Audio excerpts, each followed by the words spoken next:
You are currently holding a raffle ticket for a lottery where the jackpot is misery, and you are convinced that your ticket is the lucky one. Let's be perfectly clear. The person you are dating didn't just develop a chaotic personality right before they met you, and they certainly aren't going to retire their entire behavioral repertoire just because you smiled at them.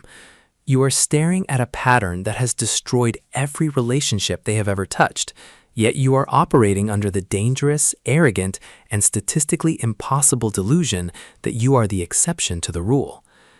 This topic matters right now because we have been conditioned by cinema and bad novels to believe that love is a transformative act of salvage.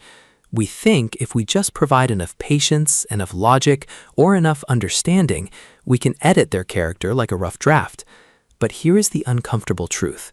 People do not change because you want them to. They change because they decide to endure the grueling, unglamorous work of self-reconstruction. If they haven't done it for their own sanity, they absolutely will not do it for your convenience.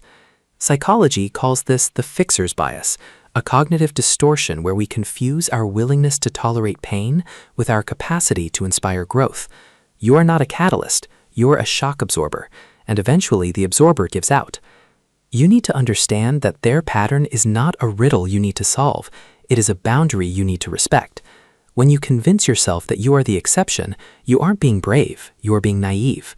You are ignoring the data in front of you, the inconsistent communication, the emotional volatility, the recurring drama, and instead you are betting your mental health on a hypothetical version of them that doesn't exist. The moment you start feeling like a forensic investigator trying to decode their behavior, the relationship has already ceased to be a partnership and has become a full-time, unpaid custodial position. Now listen to me closely.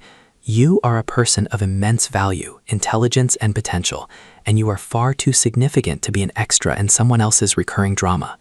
It takes actual courage to stop trying to force a broken engine to run and instead recognize that you deserve a vehicle that is fully functional and ready to travel. The second you stop trying to fix the unfixable, you reclaim the power you handed over the moment you thought your love was a magic wand.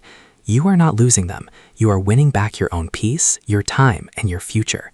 The version of you that exists on the other side of this realization is sharper, stronger, and entirely untouchable. And honestly, you have wasted enough time waiting for someone else to be worthy of your devotion. The people who are meant to be in your life don't require you to decode them, repair them, or survive them. If you've realized that you've been acting as the exception in a game that was rigged from the start, you know exactly what needs to happen next. If you feel like that weight is finally starting to lift, feel free to leave a sign of that realization in the comments. We'll see you in the next frame.